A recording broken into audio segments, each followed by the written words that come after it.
எனக்கு தெரிஞ்சு நீங்க ஸ்ட்ரெயிட்டாவே ஆன்சர் சிம்பிள் தான். ஒருத்தருக்கு இது வாழ்வா சாவான போட்டி. எஸ்எஸ்சி ஜெய்ஸ்வாலுக்கு வந்து வாழ்வா சாவான்னு பயங்கரமான போட்டி. இந்த ஐபிஎல் வந்து அவருக்கான லைஃப். ம். ஏன்னா 2020ல பிளேஸ் கிடையாது. ஒன் டேலயும் பிளேஸ் கிடையாது. அதனால அவருக்கு இது அடிச்சவனும் ப்ரூவ் பண்ணியாகணுங்கிற வாய்ப்பு கேப்டன்சி வந்து ரியான் பராக் கிட்ட குடுத்துட்டாங்க. வெளிய என்ன வேணாலும் பேசலாம். அவருக்கு கேப்டன்சி ஆசை இருந்துச்சுன்னு சஞ்சு சாம்சனே சொல்லியிருக்கிறாரு. ஜெய்ஸ்வால் சூரியவன்சி பார்த்துட்டு எப்படி பார்க்கறேன்னா நல்ல ஓப்பனிங் தான். போன வருஷம் சக்ஸஸ் ஆன பேர் தான், இல்லைன்னு சொல்லல. ஆனால் இப்போ எனக்கு என்ன தோணுதுன்னா, ஒரு எஸ்ஆர்ஹெச் டீம் பார்த்துக்கிட்டிங்கன்னா ஒரு ப்ராமினன்ட்டான ஓப்பனிங், நல்ல டேஞ்சரஸான ஓப்பனிங் மாதிரி என்னால் இவங்கள சொல்ல முடியல. இந்த டீம்ல பாத்தீங்கன்னா பவுலிங்ல நீ ஒரு அடிஷனல் சீட்டே வாங்கி எழுதலாம். அந்த அளவுக்கு பவுலிங் எடுத்து வச்சிருக்காங்க. ஆனா நீங்க ப்ராமினென்ட்டா ஆடுற பேட்டிங்கே ஆல்ரவுண்டர்னு பாத்தீங்கன்னா ரொம்ப கம்மி. நீங்க அவங்கள சேர்த்துனீங்கன்னா பிளேயிங் லெவலும் எடுத்துடலாம். அவங்களுக்கு யாராவது ஒருத்தர் 2 பேருக்கு இன்ஜுரினா அவ்வளவுதான், பேக்கப்ல ஆளே கிடையாது.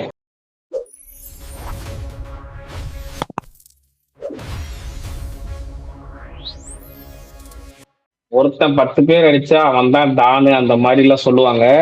அதே மாதிரிதான் ஒரே ஒரு கப்புக்காக 10 டீம் சேர்ந்து அடிச்சுக்கிறாங்க. ஐபிஎல் ஸ்டார்ட் ஆக போகுது.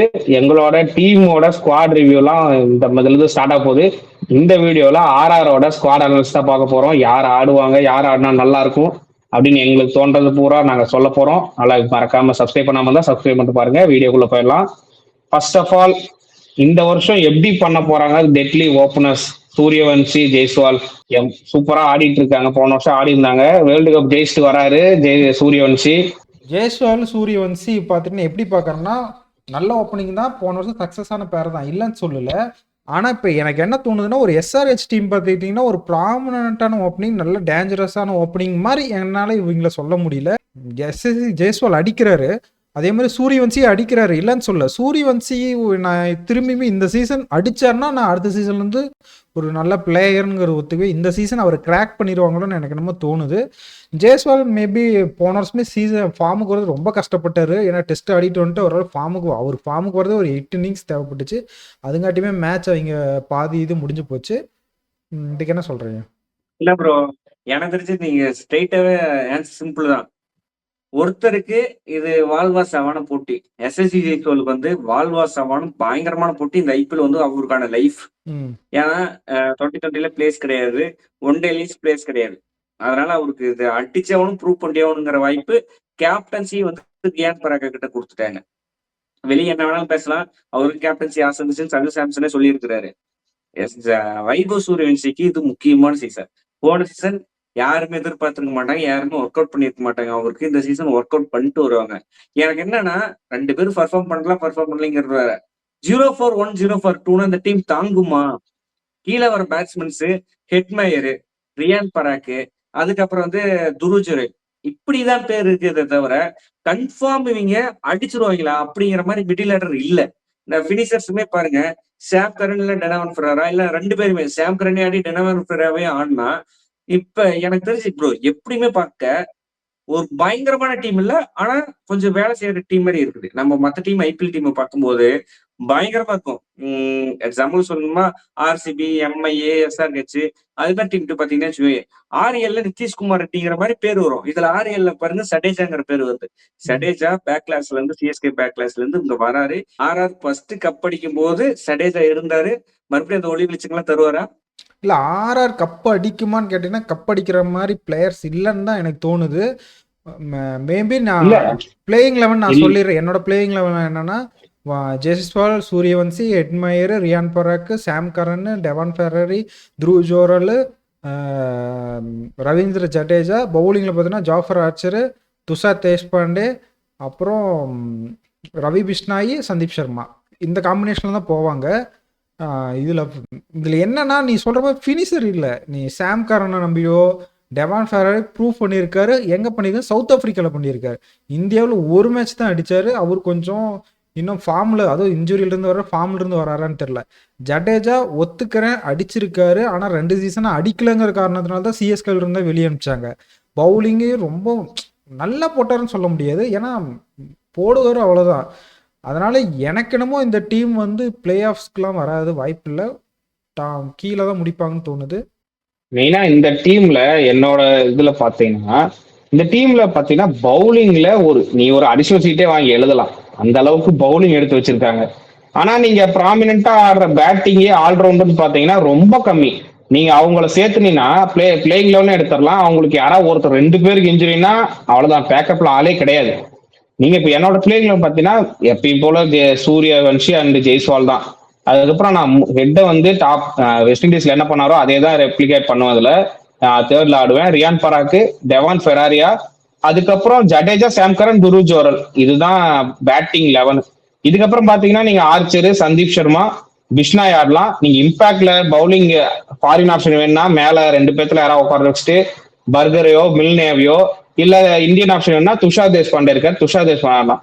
அதே மாதிரி இன்னொன்னு ஆட் பண்றேன், பிரிட்டோரியஸ் சொல்லிட்டு இன்னொருத்தர் எடுத்திருக்காங்க. பிரிட்டோரியஸுமே பயங்கர எக்ஸ்ப்ளோசிவான பேட்டர் தான். ஆனா அவர் இன்னும் ஐபிஎல் ஆட கிடையாது, இருந்தாலுமே அவரும் அந்த நல்லா அடிச்சுட்டு வந்துட்டு இருக்காரு.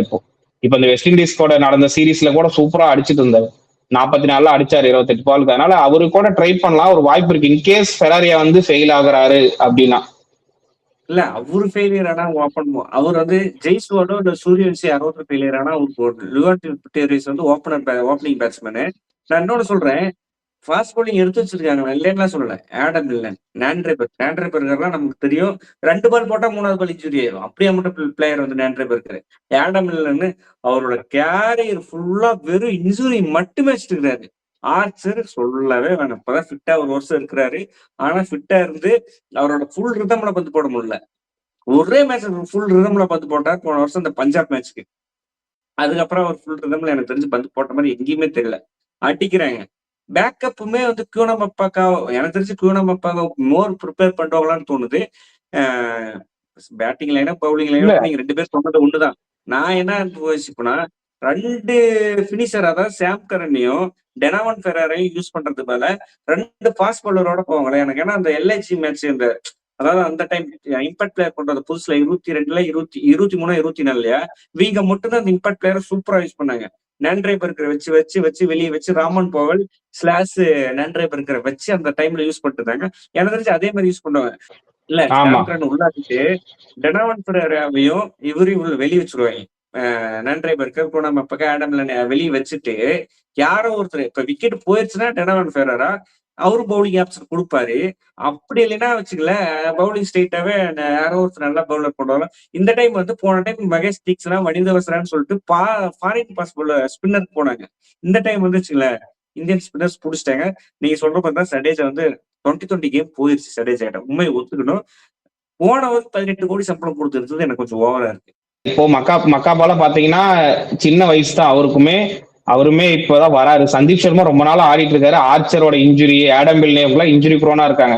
நல்லா பவுலிங்ல பெருசா டெப்த் இல்லாத மாதிரி வருது. பிஷ்னாய் மட்டும்தான் இந்தியன் ஸ்பின்ல கொஞ்சம் ப்ராமினென்ட்டா போடுற மாதிரி இருக்கு. மத்தபடி ஆர்ச்சருமே ஒரு 2 மேட்ச் நல்லா போடுவாரு, மத்தெல்லாம் அடி வாங்கிடுவாரு. சரி, ஓகே. எனக்கு தெரிஞ்சு பவுலிங் வந்து ஸ்பின்னர்ஸ் சடேஜா மோசமா போட்டாலும் 4 ஓவர் 40 ரன் கொடுப்பாரா, ரவி பிஷ்னாய் 4 ஓவர் போட்டா 30 ரன் கொடுப்பாரா, 70 ரன் நெட் ஓவருக்கு 70 ரன் வச்சுட்டா அந்த பாஸ்ட் பவுலிங் எப்படி போறாங்கிறத பொறுத்து இவங்களோட சீசன் போக போகுது. அதே மாதிரி டாப் 2 ரொம்ப ஓவர் டிபெண்டன்ஸ் ஆன டாப் 2 ஜெய்ஸ்வாலும் வைபவ் சூரியவன்சியும். அதை நம்பிதான் இவங்க டோர்னமெண்டே போக போகுது. எப்படிங்கிறது டோர்னமெண்ட் வந்தா தெரியும். சொல்லுங்க. இல்ல சரி, நம்ம இதெல்லாம் பேசிட்டோம். நான் நினைக்கிறேன் உங்களோட ஃபாரின் 4 பிளேயர் இவங்க தான் ஆட போறாங்கிறத சொல்லுங்க. நம்ம அதோட சிம்ரன் ஹெட்மேயர் 1, ஜோஃப்ரா ஆர்ச்சர் 2. எனக்கு தெரிஞ்சு டெனாவன் ஃபெராரா சாய்ஸ் வந்து எப்படி போவாங்களோன்னு தோணுது. நான்ட்ரேபர்கர், கியூனமப்பாக்கா இல்லைன்னா ஆடம் இல்லைன்னு யாரோ ஒருத்தர் வச்சுட்டு அப்படி போவாங்க. சாம் கரனும் உள்ள அடிடுவாங்களான்னு தோணுது. அதாவது எங்க டீம்ல வந்து லிவர்டீஸை தவிர மீதி 7 ஃபாரின் பிளேயருமே பிளேயிங் லெவன்ல, அதாவது மேட்ச் சுச்சுவேஷனை பொறுத்து யார் ஆடலாங்கிற மாதிரி இம்பாக்ட் பிளேயர்ல வச்சு யூஸ் பண்ணுவாங்கன்னு தோணுது. அதுக்கப்புறம் வச்சுங்களேன், பவுலிங்ல வந்து இந்தியன் பேசர்ஸ்ல வந்து துஷார் தேஷ்பாண்டே, அப்புறமேட்டு வந்து சந்தீப் சர்மா இருக்காங்க. எனக்கு தெரிஞ்சு யாரும் ஒருத்தர் ஆடுவாங்க, 2 ஃபாரின் பவுலர்ஸ் ஆடிடுவாங்க. அதனாலதான் நான் சொல்றேன் 3 foreign players 4 foreign fast bowlers வச்சிருக்காங்க, அதுல 2 பேர் ஆடுவாங்க. அதான் கண்டிஷன்ஸ் பொறுத்து மாறுவாங்கன்னு தினம் சொல்றாரு. இப்ப என்னை பொறுத்த வரைக்கும் நான் 3 பிளேஸ் ஃபாரினர் சீல் பண்ணிடுவேன். ஹெட்டு, ஆர்ச்சரு, சாம் கரன் கண்டிப்பா உள்ள ஆடுவேன். ஏன்னா அவர் பவுலிங்ல நல்லா கொடுத்துருக்காரு. நம்ம அந்த சீசன்ல பழைய சீசன்ல பார்த்தோம்தான். அதுக்கப்புறம் நான் அந்த ஃபெராரியா ஆப்ஷனையும், இன்கேஸ் நீங்க பேட்டிங் வேணும் இல்ல பேட்டிங் டெப்த் பண்ணா ஃபெராரியாவும், இல்ல நீங்க ஒரு இன்னொரு ஃபாரின் பிளேயர்ஸ் போட்டோட போகணும்னா நாண்ட்ரி பர்கர் ட்ரை பண்ணுவேன். நான் ஆர்ச்சர் நாண்ட்ரி பர்கர் ட்ரை பண்ணுவேன். அந்த ஒரு ஆப்ஷன் மட்டும் ஓப்பனா வச்சுட்டு மிச்சம் 3 ஆப்ஷனும் ஒரே பிளேயர் ஆடிடுவேன். ஏன்னா இந்த மாதிரி பெரிய பிளேயர்ஸ்க்கு ஃபுல் சீசன் ஆடினா கொஞ்சம் இன்னும் பெட்டரா இருக்கும் அவங்களோட கான்பிடென்ட்டும். ஓகே இல்ல நான் ப்ரோ, நானும் டெனவன் ஃபெரேராவும் உள்ள ஆட மாட்டாங்க. ஏன்னா இந்த டீம் வந்து கன்சால்டேட் பண்றதுக்கு சாம் கரனை தவிர்த்தா வேற ஆள் இல்ல. துருச்சுரையில் எப்படி ஆடுவார் நமக்கு பார்த்துருக்கோம். 2-3 சீசன் பார்த்தாச்சு. ரெண்டு பெருசா மேட்ச் மேட்ச் வின்னிங் நாட்கள் ஆனது மேட்ச் கிடையாது. தோத்ததுக்கான ஒரு சில மேட்ச்ல துருவ் ஜோரல் தான். அவருக்கு ஏன் 18 கோடி எடுத்து ஃபினிஷர் மாதிரி ரோல் ஆட வைக்கிறாங்கன்னு இன்னுமே புரியல. அதனாலதான் சாம் கரன் உள்ள ஆடுவாங்க. அந்த கன்சால்டேட் 3-2 நான் சொன்னல, இவங்க ரிஸ்க் ஹை ரிஸ்க் கேம் விளையாடுறாங்க. ஹை ரிஸ்க் ரிவார்டு கிடைக்கணும்னா, அதாவது கீழே வந்து ஒருத்தர் கன்சால்டேட் இன்னிங்ஸ் பண்றதுக்கு ஒருத்தர் வேணும். அதனால சாம் கரன் பிளேயிங் லெவல்ல ஆடிடுவாங்க. அதுக்கப்புறம் சில இந்த ரியான் பராக் வந்து நான் தன்னோட பொசிஷனை முன்னிறுத்தணும் அப்படின்னு சொல்லிட்டு ஹெட்மேயரோட பொசிஷனை பண்ணிக்கூடாது. இது ஒரு ஹெட்மேயர் வந்து ஐபிஎல் சக்சஸே ஆகாத காரணம் அவர் அன்கம்ஃபர்டபுளான சுச்சுவேஷனோ ஒரு பினிஷரை நம்பி இத்தனால ஆட வச்சிருந்தாங்களோ எனக்கு தெரியல. இதனால பெர்ஃபார்ம் பண்ணல. வெஸ்ட் இண்டீஸ் இப்ப நல்லா பண்ணிட்டு இருக்கிறாருன்னா ஒன் டவுன் நல்லா பண்ணிட்டு இருக்கிறாரு. அந்த பொசிஷனை வந்து ரியான் பராக் கொடுத்துடணும். கொடுத்துட்டு நான் ரியான் பராக் எப்படி எந்த இடத்துல ஆனாலும் நல்லா விளையாடுவாரோ 4வது டவுன்ல ஆடிடணும். அப்படி ஆடிட்டாருன்னா வச்சுக்கோங்க, ஓரளவு பேட்டிங் ஷார்ட் அவுட் ஆன வரைக்கும் அப்பயுமே பேட்டிங் வீக்கா தான் இருக்கு ப்ரோ. பவுலிங்குமே வீக்கா இருக்கிற மாதிரி எனக்கு தோணுது. சரி ஓகே, நான் என்னோட ஃபாரின் 4 வந்து தினேஷோட ஒத்து போகிறேன். ஏன்னா அந்த மாதிரி மற்ற எந்த டீமுட்டும் இல்லாத ஒரு லக்ஸுரி என்னன்னா, இவங்க கிட்ட பார்த்தீங்கன்னா பவுலர்ஸ் ப்ளஸ் ஆல்ரவுண்டர்ஸ் மாதிரியான ஒரு தோற்றம் காட்டுது. ஆனால் நல்ல பவுலராக நல்ல பேட்ஸ்மேனான்னு தெரில. நான் என்னோட ஃபாரின் ஸ்லாட் சொல்கிறேன். ஹெட்மயர், சாம் கரன், டெவான் ஃபெராரி அல்லது ஸ்லாஷ் போட்டுக்கிட்டு பவுலர்ஸ் நான் தான் பர்கர் வச்சுக்குவேன். அது இல்லைன்னா அடுத்து 4th எப்பயும் போல் ஆர்ச்சர் தான். இதில் தினேஷ் சொல்கிற மாதிரி அந்த சுச்சுவேஷன் தந்து பேட்டிங்கில் போயிடுச்சு அப்படின்னா நான் டெவான் ஃபெராரி இறக்குவேன். இல்லை பேட்டிங் இவங்களே எல்லாம் மேலே முடிச்சிட்டாங்க அடுத்து ஃபர்ஸ்ட் இன்னிங்ஸில் அப்படின்னா செகண்டுக்கு பவுலிங்கு தான் அமைக்கணும், நாரேந்திர பர்கர் எடுத்துகிட்டு வருவேன். அப்படி தான் நானும் போவேன். ஓகே, இப்போ இந்த டீம் வந்து நல்லா இருக்கு. 3 பேரும் ஒரே விஷயத்தான் சொல்லியிருக்கோம். ஆனா மாத்தி மாத்தி வேற வேற டிஃபரெண்ட் இதுல சொல்லியிருக்கோம். அதே மாதிரி உங்களோட ரேட்டிங்கையும் நீங்க யாரு 4 பேர் ஃபாரின் ஆடுவீங்க கமெண்ட்ல சொல்லுங்க. எங்களோட ரேட்டிங் இப்ப பார்க்கலாம். நான் இந்த டீமுக்கு ரேட்டிங்னு பாத்தீங்கன்னா எனக்கு டாப் ஆர்டர் நல்லா இருக்கு. அதனால நான் ஒரு 6.5 அந்த மாதிரி தரேன். ஏன்னா பேட்டிங் ஒரு 4 டாப் 4 டாப் 5 கூட சொல்லுவேன், நல்லா இருக்கு. ஜடேஜா வந்ததுக்காக மட்டும் இந்த 6.5, மற்றபடி எதுவும் இல்லை. உங்களோட ரேட்டிங் சொல்லுங்க. என்னோட ரேட்டிங் இல்ல 6.5 ரொம்ப நீங்க சொல்லுங்க. இல்ல நான் 7 தருவேன். அப்ப எனக்கு எவ்வளவு சொல்ல போறான்னு தெரியல. இல்ல எனக்கு என்னமோ சூரியவன்சி நம்ம அவரை அடிச்சிருவாரோன்னு எனக்கு என்னமோ தோணுது. ஜெயஸ்வால் ப்ரூவ் பண்ணி ஆகணும். அதனால கண்டிப்பா அவர் ஆடிடுவார். அவர் ஒன்றும் மோசமான பிளேயர் கிடையாது, டேலண்டட் பர்சனு. ஹெட்மயர் எனக்கு ஆடிட்டு வந்து பீக் ஃபார்ம்ல இருக்காரு. இவங்க 3 பேர்த்த தாண்டி வர்றதே கொஞ்சம் கஷ்டங்கள் இருக்க பிளேயர்ஸ்லாம் வச்சு கொஞ்சம் மேனேஜ் பண்ணிடுவாங்களோன்னு எனக்கு தோணுது. அதனால நான் 7 தரேன். இப்ப சொல்லுங்க தினேஷ், உங்களோட ரேட்டிங் சொல்லுங்க தினேஷ். அப்படியே பிளேயர்ஸ் போவாங்களா மாட்டாங்களான்னு ஸ்டார்ட் பண்ணு. ப்ரோ எனக்கு தெரிஞ்சு ப்ரோ 10க்கு 5 மார்க்கு. காரணம் டாப் ஆர்டர் கொஞ்சம் ஸ்ட்ராங்கா இருக்கு. பவுலிங்ல சடேஜா, ரவி பிஷ்ணா அப்படிங்கிற மாதிரி முட்டு போடுற பவுலர்ஸ் இருக்காங்களே தவிர விக்கெட் எடுக்கிற பவுலர்ஸ் கிடையாது. இந்த டீம்ல பிரச்சனை தான். எனக்கு தெரிஞ்சு 7, 8, 9, 10 அந்த பிளேஸ்ல ஏதோ ஒரு பிளேஸ் குடிப்பாரு. ஒரு பிளேஸ் மேல பிளேயர்ஸ்ல குவாலிஃபை ஒரு பிளேஸ் 8 ப்ரோ. 8 என்னை பொறுத்த வரைக்கும் 7ல முடிக்கலாம். ஏன்னா உங்ககிட்ட அதான் சொன்ன மாதிரி 6.5 கொடுத்தீங்க. இல்ல 6.5னா பெட்டரா பண்ணக்கூடிய எபிலிட்டி இருக்கு. ஆனா யாரு பண்ணுவா? அதுல ஆளே இல்ல. உங்களுக்கு இன்ஜுரி ரீப்ளேஸ்மென்ட் கிடையாது. இப்போ ஒன்லி நான் வந்து இல்ல நான் ஜடேஜா வரைக்கும் ஒரு பேட்டிங் இருக்கு. இந்த டீமுக்கு நீ ரிட்டர்ன்ஷனே ஆக்ஷனை கொடுக்கணும்னா நான் 2 மார்க் கூட தர மாட்டேன். ஏன்னா நீ யாரை ரிட்டர்ன் பண்ணிருக்க? துருவ் ஜோரெல்லாம் நீ 18 கோடி கொடுத்து ரிட்டர்ன் பண்ணிருக்கீங்க. அவர் ஒன்லி டெஸ்ட் மட்டும் தான் ஆடுறாரு. நீங்க ஜெய்ஸ்வாலுக்கு நீங்க அவ்வளவு அமௌண்ட் கொடுக்காம இவங்க மாத்தி கொடுத்தது நான் ஒத்துக்கல. அதே மாதிரி இப்ப 6.5 கொடுக்கறேன்னா ஓகே, ஜடேஜா வரைக்கும் ஒரு பேட்டிங் இருக்கு. ஜடேஜா புதுசா வந்திருக்காரு, ஏதாவது ஒரு திருப்புமுனை கொண்டு வருவாருன்ற ஒரு நம்பிக்கையில கொடுக்குறேன். எனக்கு தெரிஞ்சு ஒரு 6, 7 அந்த மாதிரி முடிச்சிருவாங்க. 7ல முடிப்பாங்கன்னு தோணுது. பிளே ஆஃப்ஸ்லாம் கஷ்டம், ரொம்ப கஷ்டம். இல்லை அவன் 6.5 கொடுத்துட்டு அவன் 7 கொடுத்தது எனக்கு கொஞ்சம் இதாக தான் இருக்கு. ஏன்னா நான் 7 கொடுத்துட்டு 7ல தரேன். அதை பத்தி யாரும் தப்பா நினைக்க தேவையில்ல. உங்களெல்லாம் கமெண்ட்ல அடிக்க தப்பே கிடையாது. செவன்த் பிளேஸ் பிடிக்கும்னு சொல்லிட்டு 7 மார்க் கொடுக்குறது ப்ரோ. அட்லீஸ்ட் நீங்களா 5.5 கொடுக்கலாம் ப்ரோ. உங்களோட நீங்க வந்து அந்த இது விருப்பம் எங்களோட வந்து சாய்ஸ். மறுபரிசீலனை எங்களோட சாய்ஸ். நான் 7 தரேன். மத்த டீமுக்குலாம் நான் 7.25 அந்த மாதிரி கூட கொடுப்பேன். நல்ல பிளேயர்ஸ்னா நல்ல பிளேயர்னு சொல்லி தான் ஆகணும். நம்ம இல்லைன்னு சொல்லக்கூடாது. இப்படி சொல்லி கமெண்ட்ல வந்து நல்ல பேர் வைக்கலாம்னு பாக்குறீங்க. இல்ல சரி, உங்களோட சூப்பர் எனக்கு தெரிஞ்சிருச்சு. இல்ல பிளேயர்ஸ் எல்லாம் நல்ல பிளேயர்ஸ். நல்ல நீங்க players, தனித்தனியா இண்டிவிஜுவலா பாத்தீங்கன்னா எல்லாருமே சூப்பர் பிளேயர்ஸ். ஒரு டீமா கோர்த்து போடும்போது செட் ஆகாதுன்னு தோணுது, அவ்வளவுதான். நம்ம இவ்வளவு பேசுறோம். Bro, ரியான் எனக்கு தெரிஞ்சு ஜெய்ஸ்வாலுக்கு ரியான் பராக்குக்கு செட் ஆகாதுன்னு தோணுது ப்ரோ. நம்ம அதுதான் சொல்றோம். ரியான் பராக் ஒரு செட் ஆகாது. செட் ஆகாதுன்னு தோணுது ப்ரோ. இங்க பாரு, அதனால எனக்கு தெரிஞ்சு இந்த time ஒருவேளை ரொம்ப கஷ்டம் செட் bro. Players ஆயிருச்சுன்னா வர மாட்டாங்க. அது பிளேயர்ஸ் வர மாட்டாங்கன்னு நாங்களும் சொல்றோம். அதனால தான் 7th பிளேஸ் இல்ல, வரும். எனக்கு தெரிஞ்சு ப்ரோ ராஜ்ஸ்தான் ராயல்ஸுக்கு பிளேயரா எஸ்எஸ்ஜி ஜெய்ஸ்வாலோட கடைசி சீசன் இதாக இருக்கும். சரி, ஓகேண்ணா. அதெல்லாம் நம்ம அடுத்த இதுல பேசிக்கலாம். நான் சொல்றேன் 7th பிளேஸ் கொடுத்துருக்கேன்னா எனக்கு என்னமோ இந்த டீம்ஸ் அவங்க டீமுக்கு ஆடலைனாலும் அவங்க பர்சனலுக்கு ஆடிதான் ஆகணும். இப்போ நீ ஜெய்ஸ்வாலே சொன்னா அடுத்த வருஷம் ஆடணும்னா இங்க அடிச்சாதான் அடுத்த வருஷம் வேற சரி. டீம் போக முடியும். 7 பாயிண்ட் கொடுத்தீங்க. எத்தனை மேட்ச் ஜெயிப்பாங்க? 14 எத்தனை மேட்ச் ஜெயிப்பாங்க சொல்லுங்க. அதெல்லாம் நம்ம தேதி பின்னர் அறிவிக்கப்படும் தான்.